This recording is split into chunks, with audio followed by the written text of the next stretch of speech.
योग दृष्टि समुच्चय की सातवीं ढाल, जिसमें राग द्वेष की मात्रा नहीं बते, खत्म हो गई है। अल्प है लेकिन उनको स्पर्श नहीं होती है। दर्शन ज्ञान चारित्र की गुणों की शुद्धि छठे गुण स्थानक से बढ़ती गई। तो जो दर्शन ज्ञान चारित्र की ताकत है वो उधर दिख रही है। जहाँ 10वां गुण स्थानक था वहाँ पर संजलन कसाय, अल्प कसाय था, लेकिन अब 7वीं ढाल में 11वें गुण स्थानक से आगे निकलना, यानी कि सपक शनि में रहना और आगे जाके केवल ज्ञान में रहना। तो इस 7वें गुण स्थानक पर इंसान की तरह देह है, इंसान की तरह, सामान्य इंसान की तरह खाना पीना भी है, बैठना उठना भी है, सोना भी है, लोगों से बातचीत करना भी साथ में है, लेकिन वो भगवान की ओर आगे बढ़ रहे हैं, भगवान का अस्तित्व करीब है उनके लिए। तो सामान्य जीवन और विशेष जीवन में शुद्धि का महत्व बन जाता है, क्योंकि मिथ्या अवस्था में भी इंसान आराधना कर सकता है, सम्यक अवस्था में भी कर सकता है, देश वृत्ति सर्वृत्ति में कर सकता है और रागद्वेष रहित भी कर सकता है। तो जो आराधना का जो लेवल था, पहला, चौथा, पांचवा, छठा, सातवां, आठवां, नौवां, 10वां, तो ये जो अलग अलग भिन्न गुण स्थानक बताए हैं वो किसके लिए बताए, तो कि शुद्धि के लिए बताए। तो इसका मतलब ये हुआ कि जिसको भी आध्यात्मिक शुद्धि में पहुंचना है उसके लिए सबसे पहले अपने आत्मा मंथन को पहचानना पड़ेगा, आत्मचिंतन को बार बार घुटना पड़ेगा। यदि वो नहीं कर पाया तो उसका बड़ा नुकसान हो जाएगा, एक व्यवहाराभास का, एक निश्चयाभास का। व्यवहाराभास का यानी कि व्यवहार है लेकिन स्पष्ट नहीं है।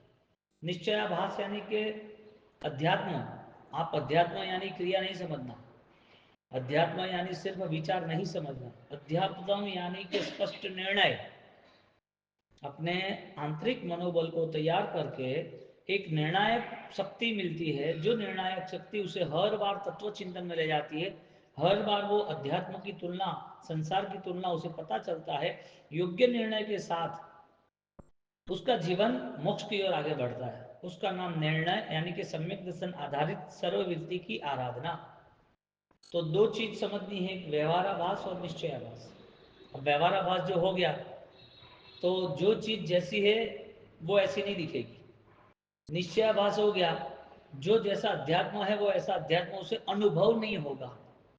समझदारी के नाते हम समझ लेंगे, शब्दों को हम सामान्य परिभाषा के नाम पर परिचित हो जाएंगे।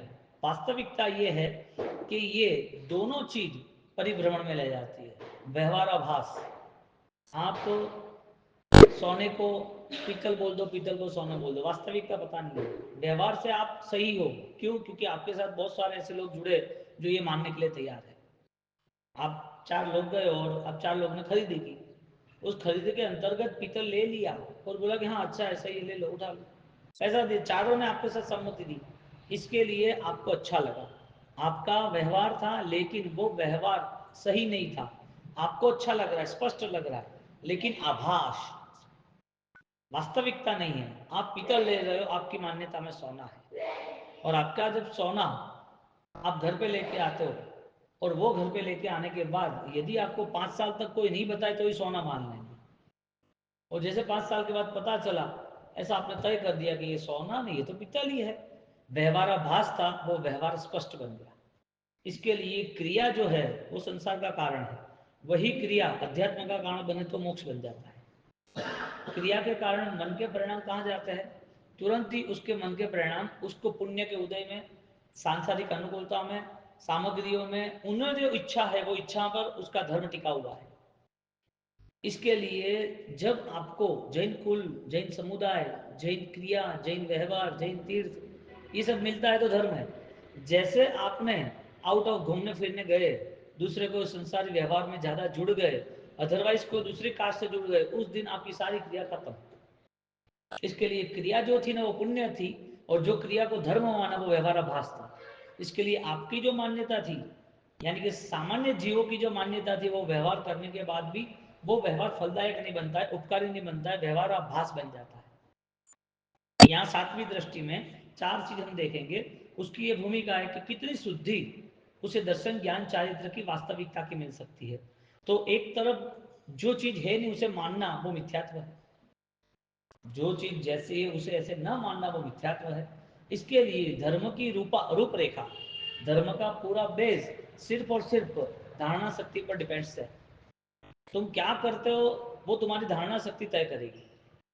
तुम्हारी धारणा शक्ति तय करेगी कि तुम्हारा रिजल्ट बेस्ट है कि नहीं है। तुम्हारा निर्णय तय करेगा कि तुम सही हो कि नहीं हो। तुम्हारी क्रिया या तुम्हारा विचार या तुम्हारे साथ रहे हुए लोग या तुम्हें मिली हुई धर्म की जो व्यवस्था है, उपाश्रय, मंदिर, महाराज साहब, तीर्थ, ये कुछ तय नहीं करेगा कि तुम्हारा आत्मबल बढ़ा या नहीं बढ़ा। तो इसका मतलब क्या, क्रिया नहीं करनी? तो ज्ञानी कहते क्रिया करो। उस क्रिया में तुम्हारा बल कहाँ निर्मित होता है वो तुम तय करो। क्रिया का निषेध थोड़ी कहा। पापकारी क्रिया जो करेगा तो उसे कभी भी सोच नहीं बनेगी कि मुझे जीव दया भी पालन करनी है, मुझे ऑलरेडी विराधना मुक्त होना है, मुझे सत्य में रहना है। वो भावी नहीं आएगा। विराधना त्याग करने के लिए धर्म क्रिया जरूरी है, लेकिन वो धर्म क्रिया करने वाला जीव, उसके पास यदि धर्म बोध नहीं होगा तो वो फलीभूत कैसे होगी?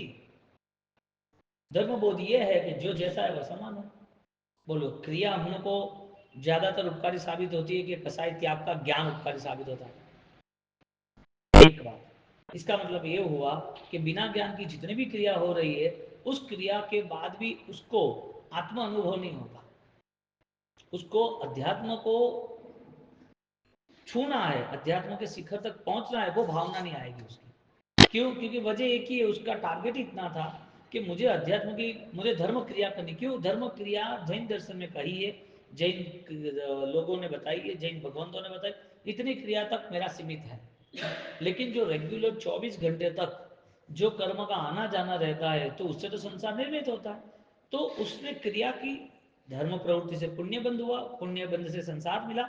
उस प्रवृत्तियों के पीछे उसको सत्य बोध नहीं हुआ, यानी कि प्रवृत्ति करने के बाद वो व्यक्ति कैसा बन गया? व्यवहाराभास बन गया।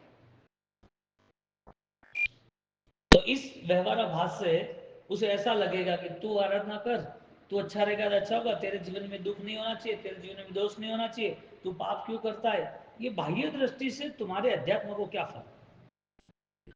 क्योंकि वो तो निज गुण है, स्वयं के गुण प्रकट करने थे। मेरे व्यक्तिगत मेरे गुण परमात्मा तुल्य है, तो मेरे गुण में प्रोसेस क्यों कम हो गई? प्रोसेस की सिस्टम क्यों बंद है? वजह क्या है? तुम पापी हो मैंने बोल दिया, तो ये दारू पीता है, गलत आदमी है, इसने चोरी की, गलत आदमी है, ये खूनी है, गलत आदमी है, ये तो ऐसा कर रहा है, गलत आदमी, ये तो धर्म नहीं कर रहा है, ये तो पाप कर रहा है। ये सारी चीजें बोलने से अध्यात्म का फल क्या?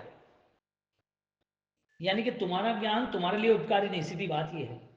इसका मतलब क्रिया भी ऐसी हुई जो क्रिया से हमने कुछ समय के लिए, जैसे पाप की क्रिया नहीं करना, क्यों? क्योंकि पाप के कर्म बंद होते हैं, उस कर्म का फल दुख है। धर्म क्रिया करने, क्यों? क्योंकि उसका फल पुण्य अच्छा रहेगा। अच्छा बुरा तय करने वाला अध्यात्म में नहीं जुड़ सकता। किसी और के लिए या स्वयं के लिए, कोई बुरा है वो तुम तय करोगे, कोई अच्छा है वो भी तुम तय करोगे। तुम अच्छे हो वो तुम तय करोगे कि सिद्धांत की दृष्टि से, केवल ज्ञान की दृष्टि से तय होता है? कौन तय करेगा? तो यहाँ व्यवहाराभास जो है उसमें सातवीं दृष्टि प्रकट नहीं होती है, न चौथी भी प्रकट होती है, यानी पांचवी सम्यक दर्शन भी प्रकट होता है। इसके लिए व्यवहाराभास में मैं रागी हूं, साधनों से जुड़ने वाला, साधनाओं से जुड़ने वाला, उसे ऐसा लग रहा है कि मैं रागी हूं, इसके लिए मुझे रागी नहीं बनना है, इसके लिए वो राग के साधन का त्याग करता है। तो राग के साधन का त्याग करना वो व्यवहाराभास बन गया। यानी कि साधना जीवन स्वीकार कर ले, बहुदेव मुनि की तरह 12 साल साधु जीवन स्वीकार कर ले, बहुदेव मुनि के साथ बाहुबली के तरह, बाहुबली कितना बल, 12-12 साल का, साधना में कोई कमी नहीं है। व्यवहार एक्यूरेट है लेकिन व्यवहार स्पष्ट नहीं है। तो ये दो कैसे पॉसिबल है? व्यवहार सही है और व्यवहार उपकारी नहीं है, क्योंकि व्यवहार हर बार बदलते रहते हैं। तुम्हारा आज का व्यवहार अगले भव का कुछ और होगा, तुम्हारा बचपन का व्यवहार था जो युवा अवस्था में कुछ और है, तुम्हारा ऑलरेडी समाज के लिए कुछ और व्यवहार है, धर्म की अवस्था, धर्म के जहाँ स्थान है वहाँ कुछ और व्यवहार है, तुम्हारे रिलेशन में कुछ और व्यवहार करते हो, तुम्हारे रिलेशन में कुछ और व्यवहार करते हो। व्यवहार तो बदलते रहते हैं। इसके लिए व्यवहार की स्पष्टता रखने वाला भी यदि व्यवहार का वास्तविक फल नहीं पाए तो सारा व्यवहार उसके लिए निरर्थक साबित होता है। तो जो भी एक्टिविटीज हो रही है उस एक्टिविटीज का फोकस क्या है, यानी एंगल क्या है? कोई आदमी बेवकूफ तो नहीं है ना 12 घंटा दुकान पे जाए, कोई आदमी बेवकूफ को नहीं है ने बिना फोकट का मार्च 30 तारीख की शादी और सीधा वो मार्च के 23 तारीख को पहुंच जाए, तो कि भाई अभी क्यों आ गया, मैं तो सबसे पहले आया मैं तो। तुम्हारी एक्टिविटीज सफल है या निष्फल है? 30 तारीख की शादी तो 30 तारीख को ही जाना है ना, कार्ड में क्या लिखा है? इनविटेशन क्या है, 30 का है तो 30 पे जाना है। अच्छा जहाँ है वहीं जाना पड़ेगा। तुम बोलोगे नहीं बीजापुर तो 4 है, अहमदाबाद का बीजापुर अलग है, गुजरात का, राजस्थान में अलग है बीजापुर, यहाँ भी बीजापुर अलग है। कौन से बीजापुर जाना वो कौन तय करेगा? बीजापुर जाना वो जरूरी है कि सही जगह पर पहुंचना वो जरूरी है? क्रिया करना वो जरूरी है कि क्रिया के आभास से, क्रिया की भ्रमणा से छूटना वो जरूरी है? क्योंकि क्रिया की भ्रमणा हमें उस बेस पे ब्लॉक कर दी है जहां हम अध्यात्म तक ऑलरेडी जा ही नहीं सकते, क्योंकि क्रिया को ही अध्यात्म मान लिया, पीतल को ही सोना मान लिया। हमने सोच ही लिया है कि ये डॉक्टर अच्छा है, अब जिंदगी भर उसको छोड़ना ही, बीमारी खत्म नहीं होती। एक आदमी, एक एक डॉक्टर, वो एक फैमिली में फिक्स है, वो फैमिली में एक बुजुर्ग है, 60-70 साल के अप है। अब वो बुजुर्ग हो गए, थोड़े बूढ़े हैं, बीमार है, तो वो 10 साल से दवाइयाँ लेते रहते हैं। हर दिन 5 दिन हुआ, सिर दुख रहा है, पैर दुख रहा है, पेट दुख रहा है, दवाई लेने जाते हैं। वो रोज महीने भर में 4 बार दवाई, 6 बार दवाई लेने आते हैं। अब ऐसा 10 साल का सिलसिला चला। 10 साल के सिलसिला के बाद वो जो डॉक्टर है, वो भी, उसके बेटा भी डॉक्टर है, उस डॉक्टर ने सोच लिया कि अभी ऑलरेडी मेरे बेटे को मैं बिठा दूँ। उसने बोला तू बैठ, मैं तीर्थ यात्रा करके 10 दिन में आता हूँ, तो ठीक है। अब 10 दिन जो हर वीकली आते थे वो आना बंद हो गया उनका। क्यों? क्योंकि उसके बेटे ने दवाई दी। और बेटे ने जैसे दवाई दी, बेटे ने बोला कि पापा आपका जो पेशेंट था 10 साल से वो बुजुर्ग आते थे, मैंने उसको ठीक कर दिया। तो क्या कैसे? तो क्या आपको कितने 10 दिन को आप यात्रा की हुई, 2 दिन के बाद आप आए? वो एक दिन आई, फिर 10 दिन तो वो बुजुर्ग आई ही नहीं, बुढ़िया आई ही नहीं। कि क्यों? तो रेडी हो गया। तो क्या तू नकली डॉक्टर है क्या? क्या बोला? तू नकली डॉक्टर है क्या? अरे मैं नकली डॉक्टर से ठीक किया। अरे ठीक किया नहीं, उसके पैसे से तो तुझे आगे बढ़ाया था, ऐसे पैसे से तो, ऐसे पैसे इकट्ठे करके तो तुझे बढ़ाया था मैंने। मेंटालिटी कहाँ है? कि व्यवहार करना है, लेकिन उस व्यवहार में दंभ, प्रपंच, निंदा, ईर्षा, दोष रहित, दोष सहित व्यवहार है। यहाँ पर सातवीं दृष्टि में, छठी दृष्टि में लास्ट में आया, भोग नहीं भव हेत। उसका संसार में रहना तो वो उसको ऑलरेडी पकड़ नहीं लेता है। यहाँ सातवीं दृष्टि में और चरम सीमा पे जाता है। आनंद नंदी महाराज कहते हैं ना, दोष रहित ने लीला नवी घट, लीला दोष विलास, ऋषभ जिनेश्वर प्रीतम महारो, और न जाहु रेखन। आगे कहते दोष रहित ने लीला नवी घटे, यानी कि दोष रहित अवस्था वो इंपॉर्टेंस थी। तुम क्या कर रहे हो वो तुम्हारे लिए, तुम्हें समझना जरूरी, क्योंकि तुम्हें जो भी कुछ करना है वो सारी चीज के पीछे कोई ना कोई शिक्षा संस्कार जुड़ा हुआ है। और तुम्हारी शिक्षा और संस्कार सही नहीं रहा, बेस पिलर सही नहीं रहा, तो ऑलरेडी डिस्ट्रॉयड, सब कुछ खत्म हो जाएगा। और हो गया है देखो, जो सम्यक्त्व प्राप्त करने की भूमिका थी, जो देश वृत्ति सर्ववृत्ति में कभी कभी बहुत अच्छे भाव हुए थे, वो ऑलरेडी खत्म हो गया है। क्योंकि उसके पास वो ऑलरेडी इमोशंस नहीं थे, थिंकिंग था, विचारों में धर्म था, लेकिन निर्णयों में धर्म नहीं था। धर्म क्रिया करना इतना तक उसने मन बना दिया था, धर्म क्रिया से मुझे अच्छा रहता है उतना मन बना दिया था, लेकिन उसके परिवर्तन में वो नहीं आया, क्योंकि उसे हिंसा क्या है पता नहीं चला। और हिंसा पता नहीं है तो हिंसा करने के बाद फल नहीं मिलता क्या? हिंसा करने के बाद फल नहीं मिलता। तुम यहाँ पर ईयरफोन लगा के बैठ जाओ कि मुझे कुछ नहीं सुनना है, यहाँ कोई आवाज नहीं, और तुम्हें पूछे क्या कर रहा है, तू क्या कर रहा है, मुझे सुनाई नहीं दे रहा है, अभी तू बोल। वो बोल रहा है, तुम्हें नहीं सुनाई दे रहा है, वो गलत है कि तुम सही? गलत, गलत हम है, हम ईयरफोन लगा के बैठे हैं, हम ऑलरेडी हेडफोन लगा के बैठे, हमें कुछ सुनाई नहीं देगा। तो क्या ये बाहर के ट्रैफिक है, बाहर की आवाज है, कोई बातचीत कर रहा है, कुछ कुछ भी नहीं पता चलता। तुम कोई फंक्शन में गए हो और फंक्शन में ईयरफोन लगा के तुम तुम्हारा ही काम करते हो, तुम तुम्हारे सॉन्ग्स वगैरह सुनते रहते हो, और फंक्शन में सब आवाज आ रही है, तो तुम बोले कोई बातें क्यों नहीं करता क्या?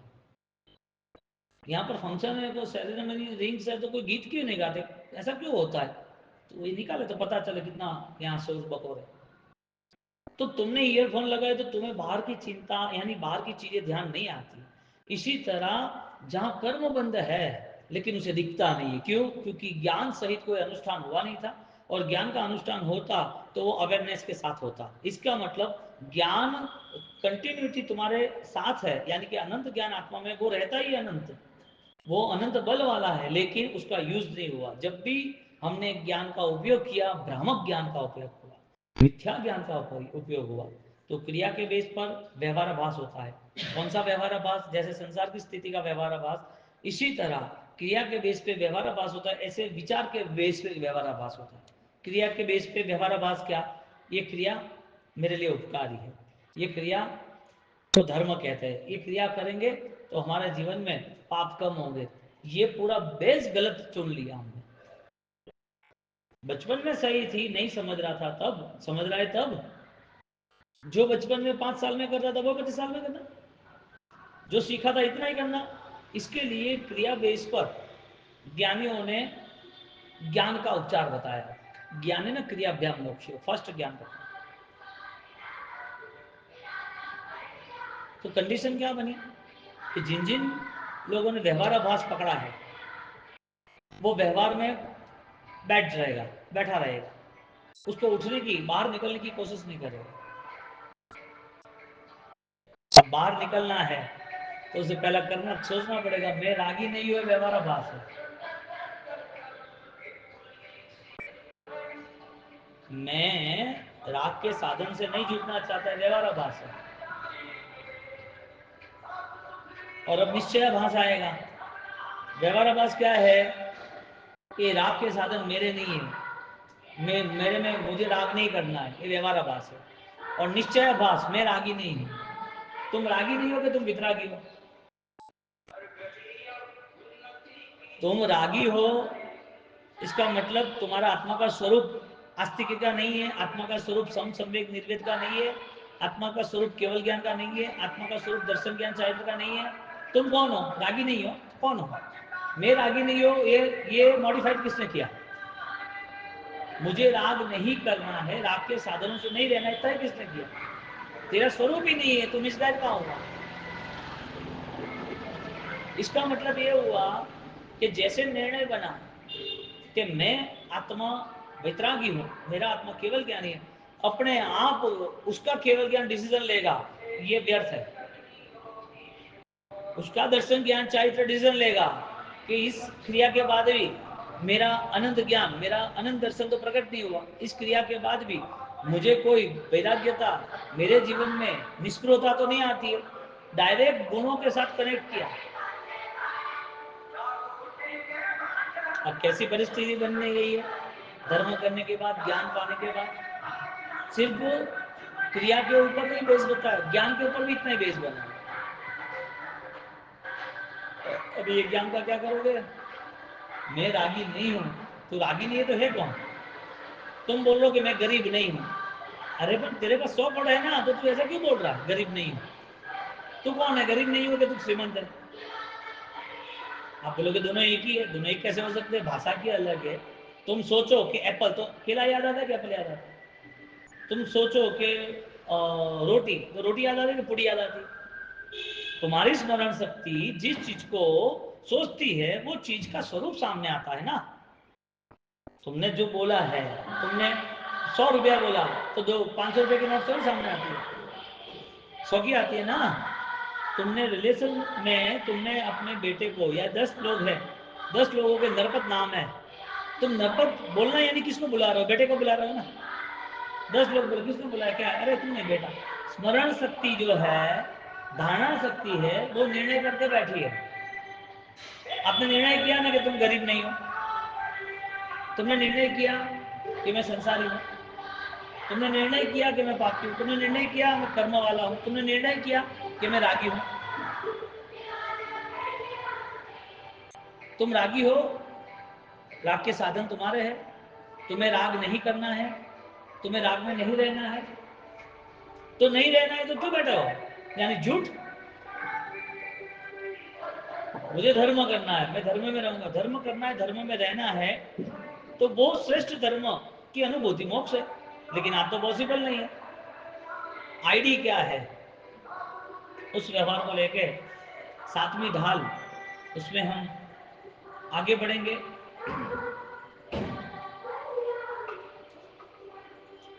उसका पहला नंबर आता है ज्ञान दशा में रहना, अर्क प्रभा समो बोध, पहला बोध प्रभा में, सेकंड नंबर ध्यान प्रिया, थर्ड नंबर तत्व परिणति, और चौथा नंबर आता है उसके जीवन में राग दोष का नाश। ज्ञान दशा में व्यवहार दोष का नाश, निश्चय दोष का नाश। ज्ञान दशा किसे कहते हैं? वो निश्चय व्यवहार को स्पष्ट समझ सकता है, ज्ञान नहीं, ज्ञान दशा। किसी के पास पैसा होता है, 50 लाख है, तो वे शांति से रह सकता है, वो बोल सकता है मेरे पास पैसे है। किसी के पास 50 करोड़ होता है, वही बोल सकता है मेरे पास पैसे है। दोनों के वाक्य सही है, दोनों की अनुभूति कैसी है? दोनों की फीलिंग्स अलग है कि एक है? 50 लाख वाले को 50 करोड़ कमाना है ना, वो फीलिंग कौन सी है? और 50 करोड़ जिसके पास है उसकी फीलिंग कैसी है? ज्ञान दशा यानी वो एक श्रेष्ठ निर्णय में आता है, सामान्य ज्ञान और विशिष्ट ज्ञान। दूसरा नंबर आता है ध्यान योगांग। सातवीं दृष्टि में वो ध्यान प्रिय बन जाता है, यानी कि 10वें 11वें गुणस्थानक के बाद उसकी ध्यान धारा सिर्फ और सिर्फ अपूर्व प्रकाश की, यानी अपने आत्मा में छुपे हुए अनंत गुणों की रहती है। अभी गुण में घाती कर्म का क्षय हुआ है, अघाती का बाकी है। 11वें गुणस्थानक के आगे घाती कर्म का क्षय हुआ है, अघाती बाकी है। तो वहां ये प्रोसेस होती है, और वो प्रोसेस में जब 12.5 साल की साधना पूरी होती है और भगवंत फिर विचरण करते हैं, तो वो केवल ज्ञान की उनकी अवस्था, 12.5 साल की साधना के बाद केवल ज्ञान की अवस्था, तो 12.5 साल कर्म की अवस्था थी, बाद में केवल ज्ञान की अवस्था प्रारंभ हुई। कर्म अभी अल्प है, अब केवल ज्ञान के साथ उनकी ध्यान की शक्ति तीव्र बन जाती है। अब जो केवल ज्ञानी को पूजना चाहते हैं, केवल ज्ञानी बनना चाहते हैं, उसके लिए इतना निश्चित बनता है कि मुझे घाती कर्म का क्षय करना जरूरी है, और वो घाती कर्म मेरे आत्मा के ऊपर है। इसके लिए उसकी रागी की मात्रा दिन प्रतिदिन खत्म होती है, द्वेष की मात्रा खत्म होती है, और खत्म होने के बाद अनुभव होता है। डॉक्टर आपको पूछे भी कैसा लग रहा है, 3 दिन के बाद डॉक्टर को बताना कि पूछे कैसा लग रहा है, तो बोले कि अच्छा लग रहा है, लेकिन पहले जैसा नहीं लग रहा है। दवा किसने ली? डॉक्टर ने ली कि तुमने ली?